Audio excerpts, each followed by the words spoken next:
ओम शांति। आज प्यारे मीठे भगवान की अव्यक्त मीठी मुरली मंथन की डेट है 20 फरवरी 2021।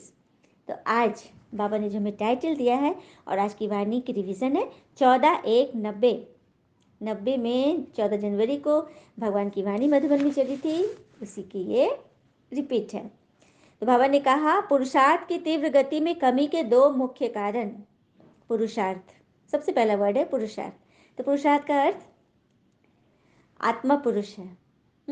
तो पुरुष होने का क्या अर्थ है, वही पुरुषार्थ है। मतलब सच्चा सच्चा पुरुषोत्तम बनने का क्या अर्थ है, वही पुरुषार्थ है। देखिए पुरुषोत्तम में भी पुरुष वर्ड है ना, सबसे ऊंचते ऊंच पुरुष वही पुरुषोत्तम बनता है।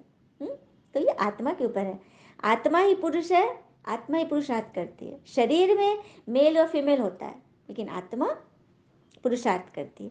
तो उसके गति में कमी आने का दो कारण बाबा ने, चलिए ध्यान से सभी सुनिए। हम बच्चे बाबा क्यों कहते हैं? बाबा माना पिता। पिता हमारी आत्मा का पिता। शरीर के माता पिता तो हर जन्म हमने अलग अलग बनाए, लेकिन आत्मा का पिता तो वो एक ही है, और वो भी जन्म जन्मांतर का। तो शिव नाम है उनका, तो शिव बाबा। तो शिव बाबा कर भी और शॉर्ट करके हम बाबा कहते हैं। बाबा से ना अपने फैमिलियरिटी का शो होता है कि भगवान हमारे परिवार के हैं, हमारे अपने हैं, हमारे पिता, हमारे गार्जियन हैं। तो आज ब्राह्मणों के अनादि रचता बाप दादा विशेष अपनी डायरेक्टर समीप रचना, श्रेष्ठ रचना ब्राह्मण बच्चों को देख रहे हैं। यहाँ पे एक वर्ड और आया, बाप दादा, क्योंकि इस मंथन से नए बच्चे भी जुड़े हैं। तो बाप दादा करते हैं, बाप हो गए भगवान शिव बाबा, और दादा हो गए ये लेखराज दादा, जिनके तन में भगवान ने प्रवेश किया। तो दोनों जब कंबाइंड हो गए तो क्या वर्ड मिला? बाप दादा। तो आज बाप दादा अपने डायरेक्ट समीप रचना, श्रेष्ठ रचना वाले ब्राह्मण बच्चों को देख रहे हैं। बाप दादा की अति प्यारी रचना ब्राह्मण आत्माएं हो, जो समीप और समान बनने के लक्ष्य को सदा स्मृति में रख आगे बढ़ रहे हो। भगवान क्यों बोलते हैं तुम ब्राह्मण ऊंचे से ऊंचे हो? क्योंकि तुम ब्राह्मण को ही ईश्वर की पालना मिल रही है। बाकी तुम सत्युग में होगे तो देवता बनोगे, तो वहां पे तुम्हें देवी देवताओं से पालना मिलेगी, क्योंकि तुम दैवी औलाद जो बनोगे। अभी तुम ईश्वरीय औलाद हो, तो हो गए ना ब्राह्मण सबसे ऊंचते ऊंच। और शास्त्रों में भी ब्राह्मण की विशेषता बताई गई है। ब्राह्मण जैसे ऋषि मुनि श्राप आदि देते थे ना, तो उसके बारे में लिखा है रामायण में, रामचरितमानस में, कि ब्राह्मण यदि गुस्सा भी करे, श्राप भी दे, हाँ, गलत आचरण भी करे, तो भी उनको पाप जल्दी नहीं लगेगा। जबकि जो शूद्र हैं, जो विकार युक्त है, वो यदि गुणवान है, अच्छे कर्म भी करते हैं, तो ब्राह्मणों की तुलना में वो नीचे ही रहेंगे। तो देखा शास्त्रों में भी ब्राह्मण को कितना ऊंचा दिखाया गया है। ब्राह्मण अर्थात ब्रह्मा मुख वंशावली ब्राह्मण। तो यहाँ भगवान हम बच्चों को कितना ऊंचा बना रहे हैं। तो आज ऐसी आदि रचना को विशेष रूप से भगवान देख रहे हैं। सर्व तीव्र पुरुषार्थी और पुरुषार्थी दोनों की गतिविधि को देख रहे थे। तो कौन से दो कैटेगरी थे? एक तीव्र पुरुषार्थी थे और एक पुरुषार्थी थे। तो बाप दादा द्वारा मिली हुई श्रेष्ठ सहज विधि द्वारा कब तीव्र गति व कब तीव्र, कभी कम गति, दोनों ही प्रकार के ब्राह्मण बच्चों को देखा। बाबा सबकी परसेंटेज देख रहे हैं, कभी तीव्र होते, कभी कम होते, कभी अति कम। पढ़ाई, पालना और प्राप्ति सबको एक जैसी एक द्वारा मिल रही है। फिर गति में अंतर क्यों? पापा का सवाल सही है ना। जब पढ़ाई, पालना, समझानी बराबर, बाबा तो सब टीचर तो सब बच्चों को एक ही जैसा पढ़ाता है, लेकिन फिर भी धारण करने में नंबरवार क्यों हो जाते हो? तो पुरुषार्थी अर्थात फर्स्ट डिवीजन वाले, और पुरुषार्थी अर्थात सेकेंड डिवीजन में पास होने वाले। तो आज विशेष सभी का चार्ट बाबा चेक कर रहे हैं। कारण बहुत है, लेकिन विशेष दो कारण है। चाहना सबके फर्स्ट डिवीजन की है, सेकेंड डिवीजन में आना कोई नहीं चाहता, लेकिन लक्ष्य और लक्षण दोनों में अंतर पड़ जाता है। तो विशेष दो कारण क्या देखे, चलिए हम सुनते हैं बाबा से। एक है पहला, संकल्प शक्ति जो सबसे श्रेष्ठ शक्ति है, उसको यथार्थ रीति स्वयं प्रति व सेवा प्रति समय प्रमाण कार्य में लगाने की यथार्थ रीति नहीं है। दूसरा कारण, वाणी की शक्ति को यथार्थ रीति समर्थ रीति से कार्य में लगाने की कमी। इन दोनों में कमी का कारण है यूज के बजाय लूज। देखा, दो कारण बाबा ने बताया। पहला है संकल्प शक्ति। संकल्प की शक्ति सबसे श्रेष्ठ शक्ति है। अब देखो, मन में हम यहाँ बैठे हैं, तो क्या हम, मेरा भाई बाहर है, मेरे बच्चे बाहर हैं, कोई परिवार बाहर है, या कहीं हम फॉरेन का सीन, एक सेकंड मन में लंदन, और लंदन की सीन सामने आ गई, तो मन कितनी तीव्र गति से कहाँ ना कहाँ पहुँचता है। तो संकल्प की शक्ति सबसे तेज है। तो संकल्प हम सही समय प्रमाण करते हैं, वो शक्ति नहीं है। और दूसरा है वाणी की शक्ति। वाणी को भी जिस जगह जितना जहाँ लगाना है, कैसे लगाना है, इसमें कमी है, क्योंकि यूज के बजाय हम लूज हो जाते हैं। अब कहीं नट बोल्ट कहीं लूज है, पंखे में भी लूज है, तो वो कर कर कर कर करके गिर जाएगा ना। उसी तरह से यदि ये दोनों संकल्प शक्ति वाणी की शक्ति में लूज पना है, तो हम सही फिटिंग नहीं कर पाएंगे। मतलब सही उसको यूज नहीं किया। शब्दों में थोड़ा अंतर है, लेकिन परिणाम में बहुत अंतर पड़ जाता है। बाप दादा ने सिर्फ 3-4 दिन की रिजल्ट देखी, टोटल रिजल्ट नहीं देखी। मतलब 3-4 दिन के रिजल्ट में बाबा सबके अंतर को देख लिए कि कितना अंतर है, तो समझ लीजिए। फिर बाबा बोलते हैं कि 40% और व्यर्थ का साधारण का खाता 60% देखा। 40% व्यर्थ का और साधारण खाता 60% है, तो 100 के रेशियो में बचा कितना? 40% व्यर्थ में चला गया, इसका उसका क्यों क्या, और 60% साधारण में हो गया संकल्प में। तो बचा क्या? कुछ नहीं बचा ना। तो इसमें भी वाचा के कारण मनसा पर प्रभाव पड़ता है। मनसा वाचा को भी अपनी तरफ खींच लेती है। देखो, दोनों ही अपने एक दूसरे को खींचते हैं। जितना वाचा में आओगे तो उस पर मन पर प्रभाव पड़ेगा, और मन यदि व्यर्थ में है तो वाणी भी उस तरफ खींच जाएगी। तो आज बाप दादा वाणी अर्थात बोल की तरफ विशेष अटेंशन दिला रहे हैं, क्योंकि बोल का संबंध अपने साथ भी है और सर्व के साथ भी है। ये बात तो सही है। देखो, मन में हम संकल्प किए तो उसका संबंध तो सिर्फ हमारे साथ है, क्योंकि मन ने सोचा, सिर्फ हम जाने, सामने वाला तो नहीं जाने कि हमने क्या सोचा अंदर। लेकिन वाणी का प्रभाव तो सबके साथ होता है। हम्म सब लोग देखते हैं ना कि हमने क्या बोला, संबंध सबके साथ है। मनसा द्वारा याद में रहना, उसके लिए फिर भी बीच बीच में प्रोग्राम रखते हैं, लेकिन बोल के लिए अलबेलापन ज़्यादा है। इसीलिए बाप दादा इस पर विशेष अंडरलाइन करा रहे हैं। बोल पर जास्ती अटेंशन देना है। कम बोलो, धीरे बोलो और मधुर बोलो। व्यर्थ बोलने की निशानी है। वह ज़्यादा बोलेगा, मजबूरी के समय प्रमाण, संगठन प्रमाण, अपने को कंट्रोल करेगा, लेकिन अंदर ऐसा महसूस करेगा जैसे कोई ने शांति में चुप रहने के लिए बांधा है। ये बात भी सही। जो बोलने वाला होगा बात तू नहीं है, व्यर्थ बोल ही रहा है, बोल ही रहा है। और अगर कोई चुप करे ना तो उसको लगेगा ना कि हमको एकदम रोक के बांध के रख दिया है, उसको अकबक अकबक लगेगा, क्योंकि उसको आदत है बोलने की। छोटी सी बात को बहुत लंबा चौड़ा करेगा, और बात करने का तरीका भी सही नहीं होगा। तो बाबा इसको देख रहे हैं। फिर आगे बोल रहे बाबा, व्यर्थ बोलने वाले माया के प्रभाव के कारण वह कमजोर आत्मा है। उन्हों को सुनने और सुनाने के साथी बहुत जल्दी बनते हैं। ऐसी आत्मा एकांत प्रिय नहीं हो सकती, इसीलिए वह साथी बनाने में बहुत होशियार होती है। मतलब जो व्यर्थ बोलने वाली आत्मा है, वो बहुत जल्दी किसी से दोस्ती करके उसको फिर अपने रंग में रंगेगी, क्योंकि साथी बनाने में होशियार। उसको एकांत में तो उसका मन खाएगा ना, क्योंकि इतना वो व्यर्थ चारों तरफ फैलाए हुए हैं, हर किसी के बारे में क्यों क्या उसका उसका करता है, फलाना चिलाना। तो उसके चारों तरफ से नेगेटिव वाइब्रेशन आते हैं ना उसको। जहाँ जहाँ हमने जैसा बीज बोया है जिसके मन में, तो उधर से नेगेटिव वाइब्रेशन तो आएंगे ना। तो उसको एकांत में डर लगेगा, वो एकांत में रह ही नहीं सकेगा, वो भागेगा, साथी खोजेगा। वही बाबा कह रहे हैं। लेकिन जो बच्चे एकदम चारों तरफ से निश्चिंत है, चारों तरफ से कोई नेगेटिविटी नहीं आ रही है, उसको एकांत में अच्छा लगेगा, उसको अकेलापन बढ़िया लगेगा। चार उसको लगेगा कि इसमें हम और रिसर्च कर सकते हैं, इसमें और अच्छी रीति पढ़ाई कर सकते हैं, कंसंट्रेट कर सकते हैं। तो ये फर्क है। हाँ, फिर बाबा ने आगे बोला, लेकिन एक बात सदा के लिए याद रखो कि माया के जाने का यह अंतिम चरण है। इसीलिए विदाई लेते लेते भी अपना तीर लगाती रहेगी। इसीलिए कभी कभी कहाँ कहाँ माया का प्रभाव अपना काम कर लेता है। वह आराम से जाने वाली नहीं है। देखो, बाबा हमारे हितैषी है ना, तो मैं बता देते हैं माया की क्या क्या जासूस है ना। बाबा माया के बारे में बता रहे हैं कि वो अंतिम चरण में है, जाने वाली है, लेकिन जाते जाते भी अपना तीर लगाएगी। आराम से तो नहीं जाएगी। लास्ट घड़ी तक डायरेक्ट नहीं तो इनडायरेक्ट, कड़वा रूप नहीं तो बहुत मीठा रूप, और नया नया रूप धारण करके ब्राह्मणों की ट्रायल लेती रहेगी। देखो, आत्माओं को पता भी नहीं चलेगा कि ये माया है। ज्ञान के रूप से फंसा देगी, ज्ञान के ललक के रूप से फंसा ही लेगी। हाँ, और गिराती है। तो इसीलिए बाबा कह रहे हैं कि माया को पहचानो। माया आएगी, लेकिन माया जीत बनना है। कई बच्चे तो ये कहते हैं ना, माया आई ना, माया आई मतलब परिस्थिति आई, प्रॉब्लम आया, तनाव आया, चिंता आई, तो कहते हैं ना, कह रहे बाबा ने तो कहा है माया आएगी, आने दो, उसका तो काम है आना। लेकिन बाबा कह रहे ऐसे ऐसे अलबेले बोल नहीं बोलना है, उस पर जीत पानी है। तभी तो माया भागेगी, नहीं तो बार बार माया आएगी। फिर बाबा बोल रहे, व्यर्थ व साधारण बोल के भिन्न भिन्न रूप देखे, सीमा से बाहर अर्थात लिमिट से परे हंसी मजाक, टोंटिंग वे, इधर उधर के समाचार सुनना व सुनाना, कुछ सेवा समाचार और सेवा समाचार के साथ सेवाधारियों की कमजोरियों का चिंतन, यह मिक्स चटनी। और पांचवा है अयुक्ति युक्त बोल, जो ब्राह्मणों के डिक्शनरी में है ही नहीं। क्या बात है, देखा बाबा ने पूरी लिस्ट बता दी।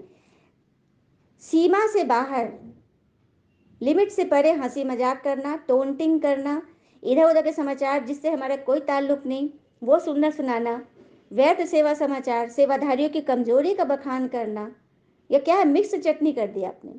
अयुक्ति युक्त बोल है, अयथार्थ है, जो ब्राह्मणों के डिक्शनरी में नहीं होना चाहिए।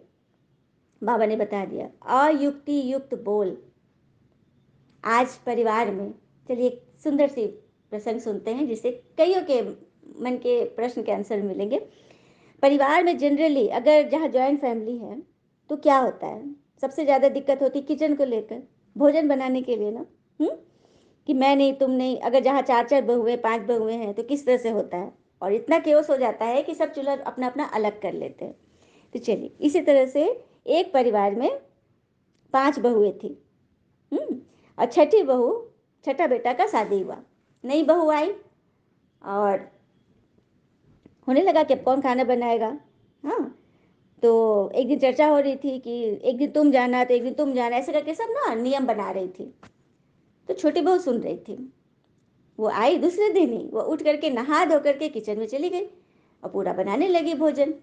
तो सास आई तो अरे अरे तू अभी नई बहू है, तू अभी छोटी भी है, तू अभी आराम कर। तो छो बहुएं हैं ना उन लोग, वो लोग बनाएंगी।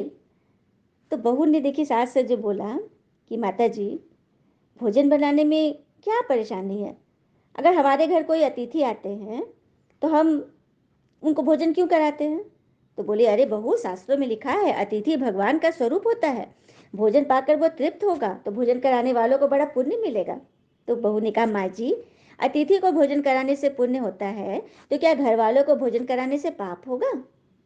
अतिथि में भगवान का स्वरूप है तो घर के सभी लोग भी तो भगवान का स्वरूप है ना, क्योंकि भगवान का निवास तो हर एक के अंदर है। और माँ जी अन्न आपका, बर्तन आपके, सब चीज़ें आपकी, मैं जरा सी मेहनत करके सब में भगवत भाव रख के रसोई बनाकर खिलाने की थोड़ी सी सेवा कर लूँ तो क्या मुझे पुण्य नहीं होगा। बड़े प्रेम से उन्होंने ऐसा बोला। देखिए ये होता है युक्ति युक्त। माँ को तो बड़ा टच किया। अब दूसरे दिन देखिए क्या हुआ, सबरे सबरे माँ उठकर तैयार हो गए, भोजन बनाने लगी। तो और बहुओं ने देखा, जो बहुएं थी पाँच छः, अरे माँ जी आप क्या कर रही हैं। सास बोली तुम्हारी उम्र से मेरी उम्र ज़्यादा है, मैं जल्दी मर जाऊंगी, मैं अभी पुण्य नहीं करूंगी तो फिर कब करूंगी। तो बहुएं बोली माँ जी इसमें पुण्य क्या है, ये तो घर का काम है।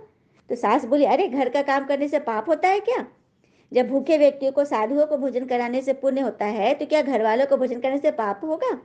सभी में तो ईश्वर, ईश्वर के बच्चे तो सभी है ना। सास की बातें सुनकर सब बहुओं को लगा कि माँ जी को आज क्या हो गया है, ये युक्ति तो बहुत बढ़िया है।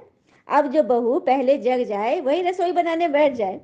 पहले क्या भाव था कि तू रसोई बना तो तू बना, 6 बारी बंधी थी, आज मैं बनाऊं कल तुम बनाओ, ऐसे करके मतलब नियम बनाया था। लेकिन अब क्या हुआ, काम करने में तू कर था पहले, इससे काम बढ़ जाता था, बोझपन फीलिंग होती थी, आदमी कम हो जाते थे।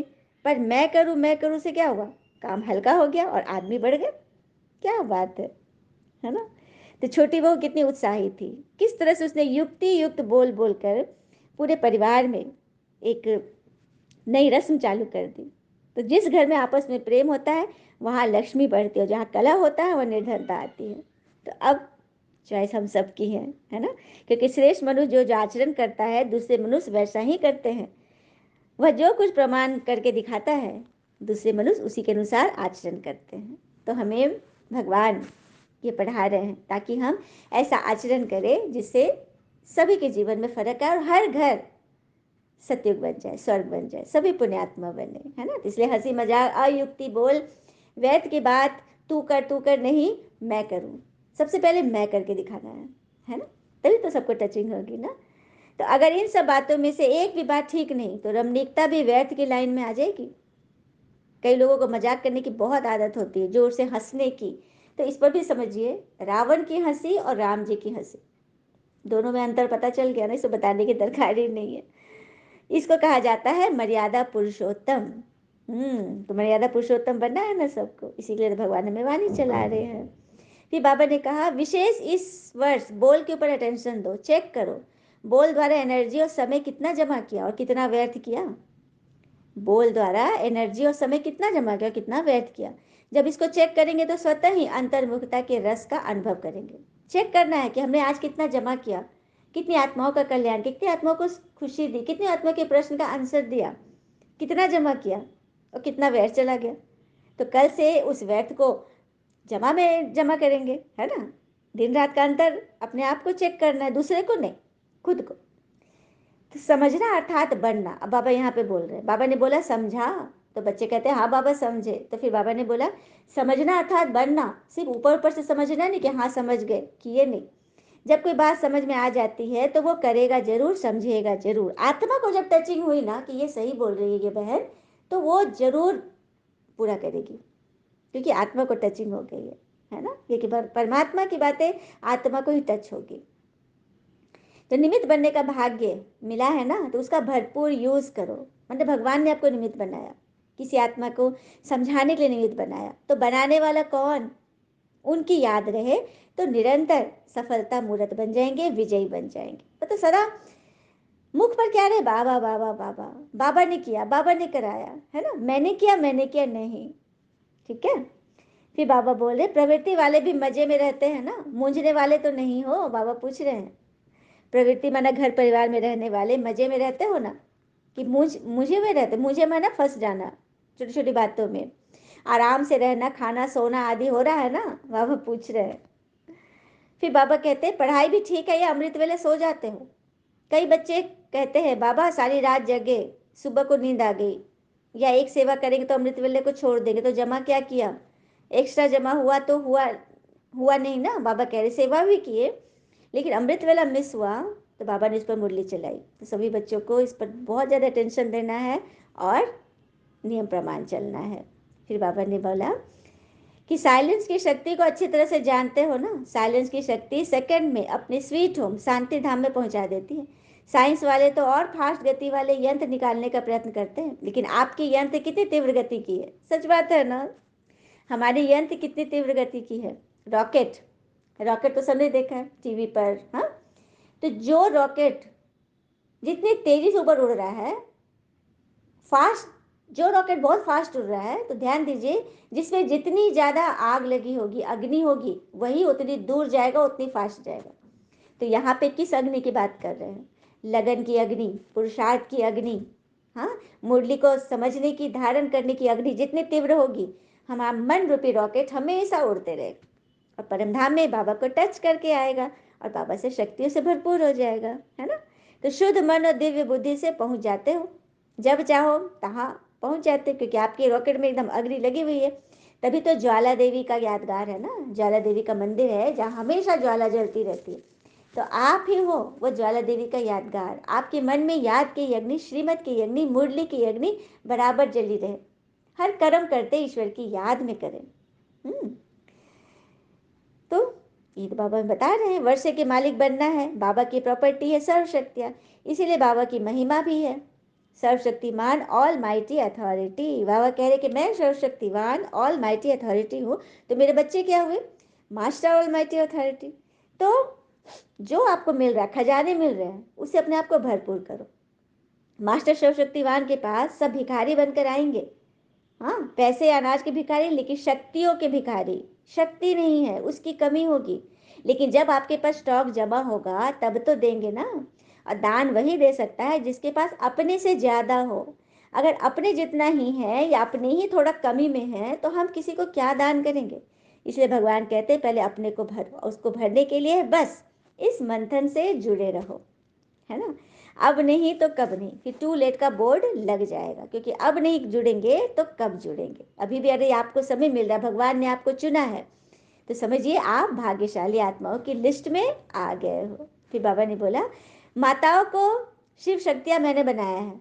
अगर कोई शक लाकर देखे तो क्या कहेंगे, ऐसी शक्तियाँ होती है क्या। देखो घर में जब माताएं बहनें हैं, शक्तियाँ दिखती है, साधारण से दिखती है, हाँ, कमजोर से दिखती है, दबी दबी रहती है, लेकिन अंदर में कितनी शक्ति है, आत्मा की शक्ति है, जो दिखाई नहीं देगी लेकिन आप बहुत शक्तिशाली हो। तो सच्चा दिल बनाओ, क्योंकि सच्चे दिल पर साहब राजी। बाबा को सच्ची दिल प्यारी लगती है। जो भोले होंगे उन्हें झूठ कपट करने नहीं आएगा। और भोला बाबा तो भोलों का ही बाबा है ना, जो बाबा को अति प्रिय है।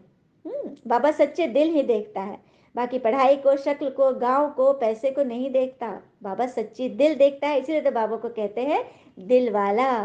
वरदान है, दृढ़ निश्चय द्वारा फर्स्ट डिवीजन के भाग्य को निश्चित करने वाले मास्टर नॉलेज फुल भव। दृढ़ निश्चय द्वारा फर्स्ट डिवीजन के भाग्य को निश्चित करने वाले मास्टर नॉलेज फुल बनो। तो दृढ़ निश्चय भाग्य को निश्चित कर देता है। जैसे ब्रह्मा पिता फर्स्ट नंबर में निश्चिंत हो गए। ब्रह्मा पिता लेखराज दादा संस्था के फाउंडर, जिनको देख के, जिन्होंने पुरुषार्थ करके अपना फर्स्ट नंबर फिक्स किया ना, तो ऐसे हमें भी फर्स्ट डिवीजन में आना है। तो यह दृढ़ निश्चय करना है। ड्रामा में हर एक बच्चे को यह गोल्डन चांस है। सिर्फ अभ्यास पर अटेंशन हो तो नंबर आगे ले सकते। इसीलिए मास्टर नॉलेजफुल बन, हर कर्म करते चलो, साथ के अनुभव को बढ़ाओ तो सब सहज हो जाएगा। जिसके साथ स्वयं सर्वशक्तिमान बाबा है, उसके आगे माया पेपर टाइगर है। बाबा ने कह दिया ना, जिसके साथ स्वयं भगवान है उसके सामने माया क्या है। टाइगर बन के आएगी डराने, लेकिन है वो पेपर की। एक फूंक मारो तो उड़ जाएगी। ज्ञान की फूंक, धारणा की फूंक। स्लोगन, स्वयं को हीरो पाठधारी समझ, बेहद नाटक में हीरो पाठ बजाते रहो। हम इस बेहद के ड्रामा नाटक के हीरो पाठधारी। और हीरो हीरो कब बनता है? लास्ट में बनता है ना। शुरू से तो वो मार ही खाता है, लास्ट में वो अपनी ताकत दिखाता है। बॉक्सिंग रिंग चाहे किसी भी चीज में देखो, शुरू में तो उसको खूब पिटाई लगती है, लेकिन अंत में जब वो दृढ़ निश्चय कर लेता है ना, बाकअप बाकअप, जब हम बोलने लगते हैं तो ऐसा उठता है कि एकदम चारों खाने इसको चित कर देता है। तो हीरो, बी ए हीरो, है ना। हम इस ड्रामा के भगवान के हीरो बच्चे हैं। तो हमें हीरो पार्ट बजाना है, और सिर्फ अपने लिए नहीं सोचना है, अपनों के लिए सोचना है, क्योंकि सारे हमारे अपने हैं। हम सभी एक पिता के बच्चे, दैविक कुल की संतान हैं। अच्छा, ओम शांति। शुक्र मीठे बाबा, वो बाबा के प्यारे प्यारे बच्चे। थैंक यू बाबा। All is well always. ओम शांति।